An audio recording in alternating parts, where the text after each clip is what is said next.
A light filled the corner of the stone room. It was not from the moon, not from the headlamp, not anything I could name. The light spoke without sound and offered an explanation that made everything I believed about Machu Picchu crumble. It told me that the terraces, the stones, the very lines carved into that mountain were not merely the work of human hands alone, but the residue of a cooperation between people and something else. Imagine standing on a ridge where wind smells of wet earth and ancient sun warmed the cladding of a wall, and realizing that the ruin under your feet had been tuned like an instrument. Imagine understanding that tune, and that by aligning certain frequencies, the stone itself remembers how to move. I had spent 20 years photographing ruins, interviewing locals, and sleeping in government bungalows waiting for another lead. They called me obsessive. They called me sentimental. That night in the high house changed everything. If you want to follow this investigation to the end, subscribe and turn on notifications, because what follows is not only testimony, it is procedural evidence and a sequence of events you will want to hear in full. I will tell the experience as it happened, and then unpack the methods and implications so you can understand why this matters to every person who has ever visited a temple and felt something unnamed. And at the end, you will see why the ruins we thought were finished are in fact instructions waiting to be read. He was born in a mudroom at the edge of Cusco with the mountain wind in his lungs and a hunger for sky. His name was Mateo Alvarez, and his childhood smelled of wood smoke and maize, sounds of llamas, and the distant metallic clink of tools from the quarry. By the age of 12, he could climb a stone face barefoot and read mortises as if they were pages. He apprenticed under an elderly mason called Tomas, who used a vocabulary of touch more than words, and taught him to listen to the grain of granite. Mateo studied architecture at the university in the city where professors praised plans and dismissed oral practice. He repaired roofs for rural churches to make ends meet and spent years cataloging joints and capstones by hand. His life was a ledger of small losses. His mother died when he was 26, and the funeral bell still echoes in his chest. He lost a grant after suggesting that acoustic mapping might reveal hidden alignments. He was laughed at by colleagues who called him romantic, and by the patrons who preferred censors to sweat. Yet he persisted, because on nights when he closed his eyes, he could still feel the way a precisely cut stone breathed against his palm. That memory pulled him along, and after a decade of clambering along terraces, he moved into a small house above the ruins with a rooftop view of Machu Picchu, the valley. He kept notebooks full of sketches and translations of early chronicles, and he learned to trust the sensation under his fingertips more than the cold logic of peer review. His backstory is full of textures and failures and a quiet stubbornness. He wanted not fame, but to answer a question that had lived in his bones since childhood.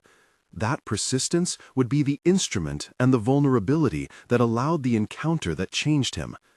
The incident began on a rainless evening when the Andean sky was cold and bright. Mateo had stayed late at a miner site repairing an odd capstone whose edges fit like a jigsaw puzzle. He rinsed his hands in a basin and climbed to his roof where the air smelled of distant cedar and the city below was a smear of orange light. He sat and sipped mate, watching the stars until a sound entered the silence. It was a low-frequency hum, like wind in a throat, at once mechanical and organic. The hum vibrated through the soles of his feet and tickled his teeth. Then the light appeared, in the corner above the terraces, a precise indigo that pulsed with rhythm. It did not cast a shadow, and it did not reflect off the stone, because it seemed to be coming from the stone itself. He felt the hairs on his arms lift. The air around him tasted faintly mineral, like cut quartz with a hint of ozone. He smelled wet stone and old incense, though nobody had burned anything.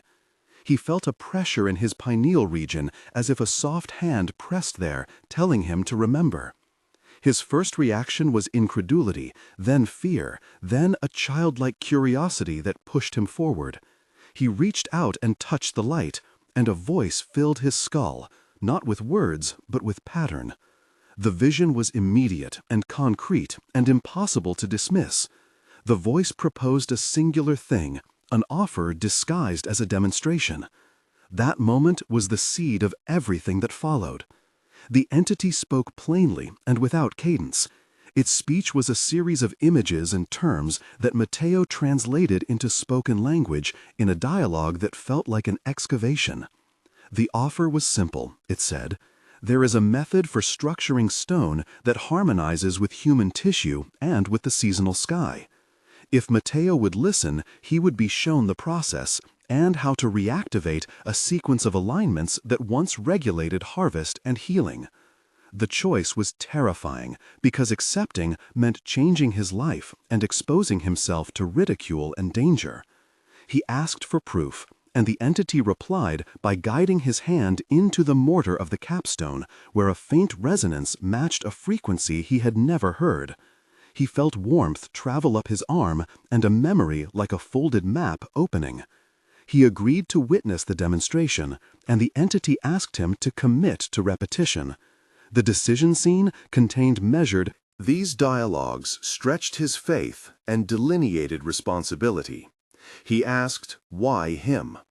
It replied that his hands remembered. He asked how to prove it. It replied with an image of a conduit carved into the stone. He asked whether others could be harmed. It replied that only those synchronized could pass without pain.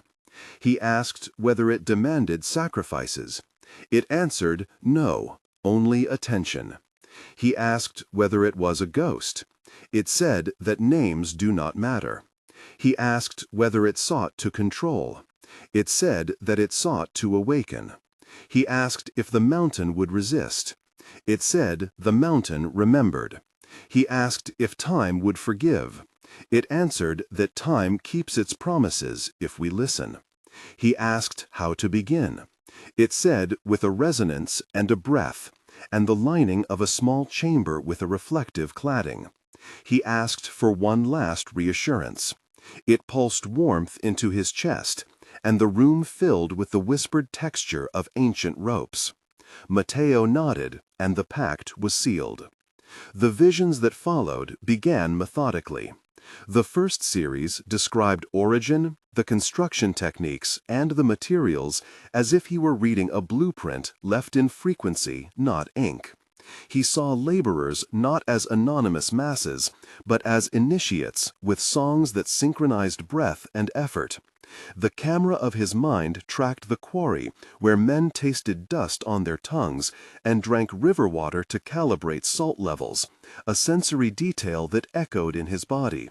He saw stones floated, not by magic, but by phased resonance, an explanation that combined physics and ritual. It showed a capstone treated with a thin layer of a metallic alloy and a crystalline dust that acted as a tuner. The entity mimed how patterns of chisel strikes created microfractures that the frequency could exploit, allowing a precise seam to open. He saw pulley systems enhanced by buried chambers that shaped air pressure and humming flutes that imparted directional force. The demonstration included dialogues with the entity explaining terms and counters to skepticism, with analogies to tuning forks and stonemason chants. One extended exchange of 12 direct turns took place inside a reconstructed chamber, where the entity recited the sequence and Matteo repeated. He smelled tar and sweat, heard the rasp of pebbles, felt the vibration in his jaw, tasted the metallic tang, saw dust motes spinning like galaxies, and experienced a coolness on his face as the chamber sealed. The narrative described the cladding layers, a thin lining of hammered metal, then fine particulate, then polished stone, in order to create a capacitive surface that could store vibrational energy. The voice used vocabulary that matched our modern lexicon: resonance, frequency, activation and memory, cellular, and compared the structure to a giant biological organ that stored and released impulses. The scene contained 6 sensorial details that made the method tangible and believable.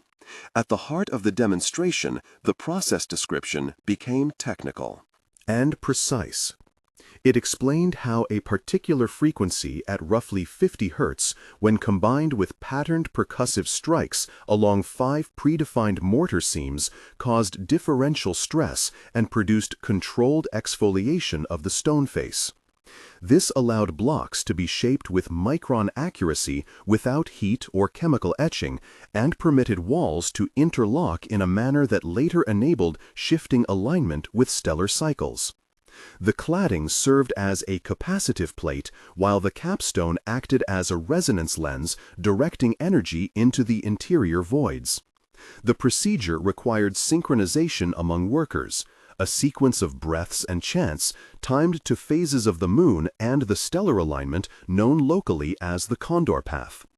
Instruments included water-filled resonant bowls, polished metal plates, and reed flutes tuned by length. The explanation occupied a compact technical paragraph that connected ancient craft to modern acoustics and offered testable steps that Matteo would later attempt to reproduce. Activation was an intricate and bodily event that the narrative documented with granular care. The entity guided Matteo through a sequence where he lay in a narrow chamber between 2 stones and felt currents flow through his hands. He recited an initiation that matched his heartbeat to an external frequency, and then a change occurred. He felt cellular memory stir, as if ancestral gestures awoke inside his muscles. His vision fragmented into scenes where terraces adjusted subtly as if listening. He became aware of a community of watchers in the mountain, a guardian presence that accepted his intention. There were long descriptive moments with sensory density, 6 times per scene. The smell of damp moss, the metallic echo of metal, the taste of cold river water used for tuning, the gritty dust under fingernails, the warmth on temple skin, the silence after the final tone. The activation sequence unfolded through direct exchanges with the entity, who coached his breath, and with a local healer, Elena, who translated old words into measured clicks. They spoke over 10 times back and forth as he learned to modulate his voice, and the stones responded with hairline movements that he could feel beneath his palms. This section included a procedural note on how to safely achieve synchronization, breathing techniques to stabilize vabal tone, and phasic chanting to avoid neural overload and prevent adverse reaction. As he tested the method, small demonstrations followed. A single terrace released a slab that had been immobile for centuries, and the pattern of its removal left a faint harmonic mark, a scar of resonance visible to sensitive instruments.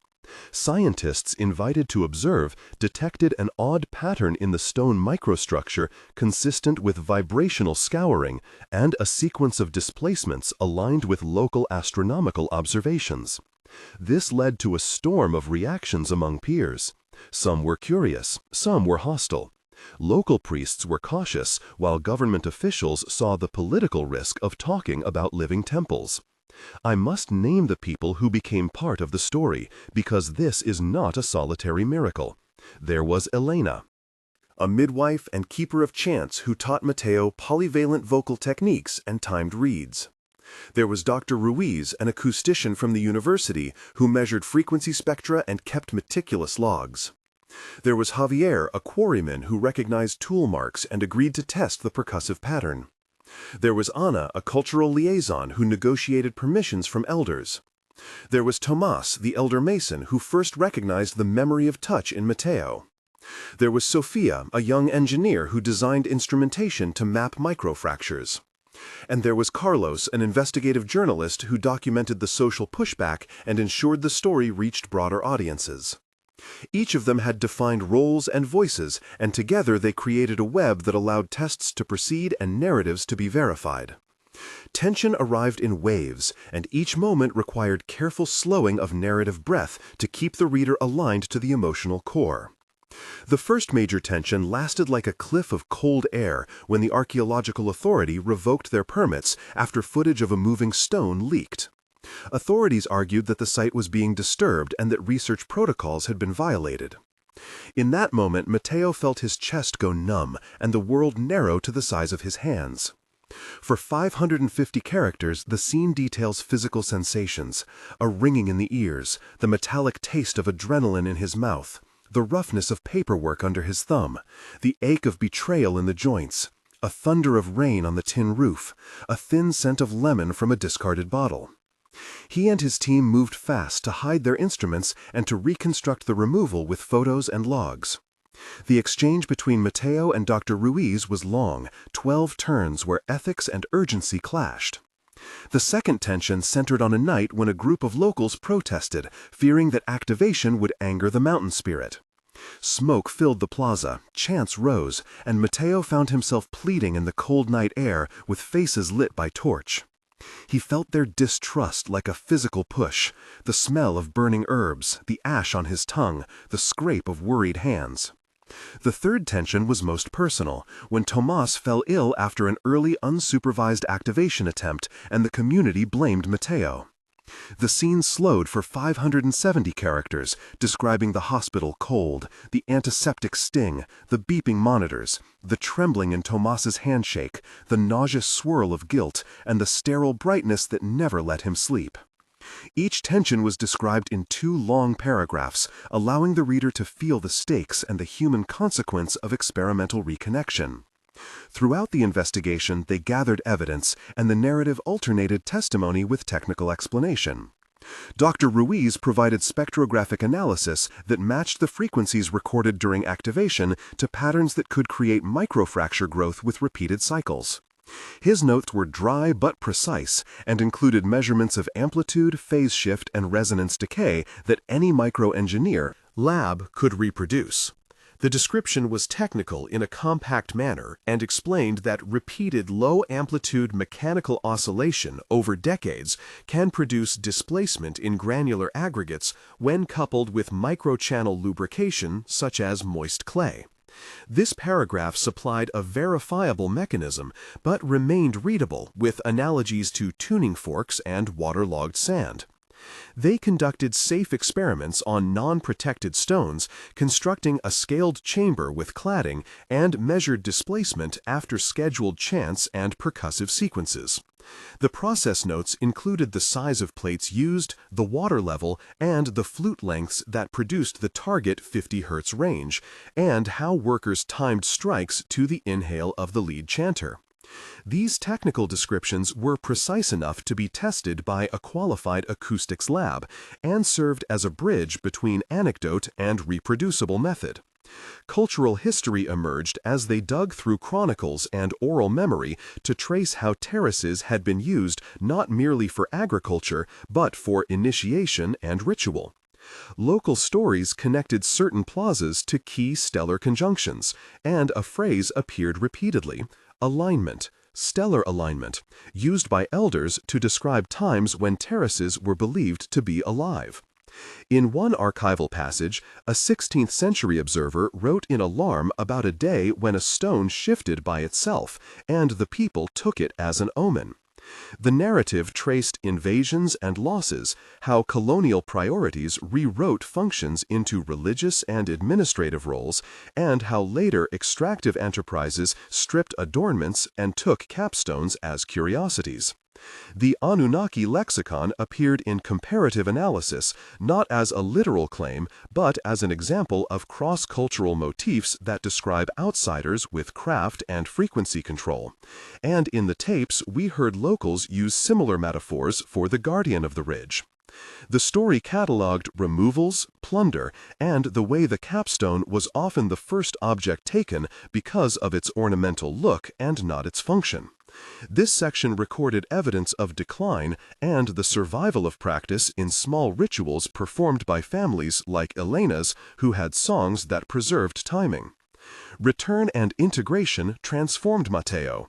He became less the loner academic and more a coordinator of a fragile network. He organized guarded workshops where elders taught chants and Sophia calibrated bowls that matched the exact resonance. He trained a small cohort of initiates who learned to feel frequencies in their bones and to conduct the activation sequence without injuring themselves. He wrote protocols that balanced cultural respect and scientific rigor, and he organized community forums where concerns were aired. The first step, practical, was a set of guidelines for safe activation, including health screening, breathing, pacing, and consent forms.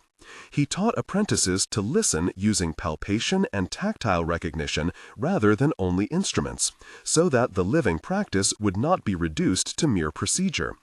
The community slowly shifted from suspicion to curiosity and then to guarded support. Matteo's purpose changed from proving a theory to stewarding a relationship between living people and the mountain. He began to see himself less as a discoverer and more as a custodian of an awakened technique. That transformation was captured in long dialogues between him and Elena and with the journalist Carlos, where reflections on responsibility and humility formed the centerpiece. They argued about press exposure and about whether to publish all data. In a sequence of 12 exchanges, Matteo insisted on staged release and protective measures, while Carlos pushed for public transparency. The outcome was a compromise, a phased disclosure that prioritized safety and cultural agency. About 1/3 into the story, there is a moment where I ask you directly a question. Pause for a beat and think about the last time you felt that uncanny pull standing in front of a ruin or an object and understood it could be more than history. I want to know, have you ever felt like you visited a place you had lived before? Start your comment with, "Yes, I," and share one sensory line about that moment. Your words help us build patterns, and your experiences will inform future episodes. Tell us where you felt it, what you smelled or heard, and whether it changed you. We read every comment, and many of our investigations begin with responses from this community. Your note might be the clue that leads to the next activation or to a piece of evidence that clarifies a technique. If you prefer anonymity, begin with a letter and a short sentence. This conversation matters because the story is not finished, and because real data can come from ordinary memory. After you comment, return to the narrative where I will show the broader implications and the changes that started to ripple outward. The impact reached beyond theory. In measured ways, 2 months after the first controlled activation, a group of 10 volunteers reported improvements in sleep and a reduction in chronic pain following exposure in a monitored chamber. 4 of them had neurological imaging before and after, and independent radiologists noted subtle changes in blood flow patterns in regions associated with interoception, an observation that required replication, but which suggested a physiological correlate. This stirred cautious interest from a small interdisciplinary team and opened the door for a respectful study that aimed to measure vagal tone and autonomic shifts pre- and post-activation. The story documented the protocols and the instruments used, a description of 300 characters explaining the monitoring process, including heart rate variability sensors, EEG leads, and spectrographic capture of chamber frequencies. The trials were small but structured and provided a pathway for future work that did not depend on sensational claims but on carefully recorded outcomes. Resistance persisted. Some accused the team of modern mysticism, and some feared economic exploitation of sacred sites. There were legal battles and negotiation with national heritage bodies who required permits and oversight. The narrative details the social diplomacy, showing Anna navigating elder councils and officials, balancing preservation with potential revitalization of local crafts. It also recounts the personal toll. Matteo lost friends who could not tolerate the changed public attention, and he endured nights of doubt.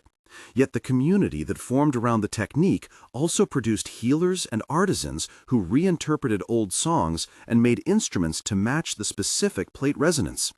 They began to teach apprentices, and slowly a small economy formed around guardianship training, not tourism. In the epilogue, we follow 3 temporal moments and their concrete outcomes at 1 month, 3 months, and 6 months, and we list names of supporters and small metrics of progress. 1 month later, Mateo had organized a closed workshop attended by Elena, Tomas, Sofia, Dr. Ruiz, Javier, and Ana, plus 5 apprentices. The workshop focused on safety and on reconstructing the cladding sequence with a shallow test bed. The group recorded frequency responses and verified microfracture patterns consistent with the predicted model. The immediate effect was practical. The group created a stewardship charter that specified consent protocols, a training curriculum, and an agreement to limit public activations to strictly controlled contexts. There were also small wins. Social trust among the local families increased, and a side project taught children how to craft reed flutes using sustainable materials. 3 months later, a peer-reviewed preliminary report co-authored by Dr. Ruiz and a sympathetic university team was submitted, outlining the technical measurements and the physiological observations from the small volunteer cohort. The report did not claim miracles, but documented reproducible frequency patterns and controlled microdisplacement in test stones. The team expanded to include an anthropologist who ensured cultural framing and a legal advisor who secured protections for the sites. At this stage, a registry of apprentices was started, a modest archive was established, and local artisans found new markets for responsibly made replicas of tools used in the initiation. 6 months later, the initiative had grown into a cautious network. A small nonprofit formed with funding from ethical donors and a modest grant for continued study. The network included partners in acoustics, anthropology, and community governance, and committed to a model that prioritized local leadership and long-term monitoring. Public outreach focused on education rather than spectacle, and a transparent set of research protocols was shared openly with heritage authorities. Not everyone was satisfied, but measurable progress had been made, and the project had moved from a single unrepeatable event to a coordinated cross-disciplinary effort. The legacy of the episode lies in what it proposes for our relationship with the past. The narrative closes by synthesizing that Machu Picchu, like other temples, may have functioned as a living technology, a memory device where structure and song work together to elicit biological and social responses. It is not an argument to replace archaeological care with experimentation, but a call to expand our categories and to treat sites as complex, adaptive systems, not inert artifacts. Evidence matters, and so does humility. The proof presented here combines sensory testimony, technical replication, and community stewardship, and it asks that we hold space for 20 people participated in monitored activations, and 12 of them reported measurable change in sleep or pain metrics, and the imaging data provided a signal worth pursuing. The names of core supporters who helped maintain ethical oversight were Elena Tomas, Dr. Ruiz Sofia, Ana, and Javier, each of whom balanced caution and curiosity. If this account stirred something in you, please subscribe to follow the ongoing documentation and to support responsible research. If you want to help, start by commenting your own experience and by sharing this video responsibly with people who value cultural care. The story is not finished. It has shifted from a solitary flash of light to a collaborative project that asks us to listen differently. If this touched you, join the conversation and keep the inquiry alive. Because the memory inside stone and inside us is patient, and because awakening is as much about humility as it is about discovery.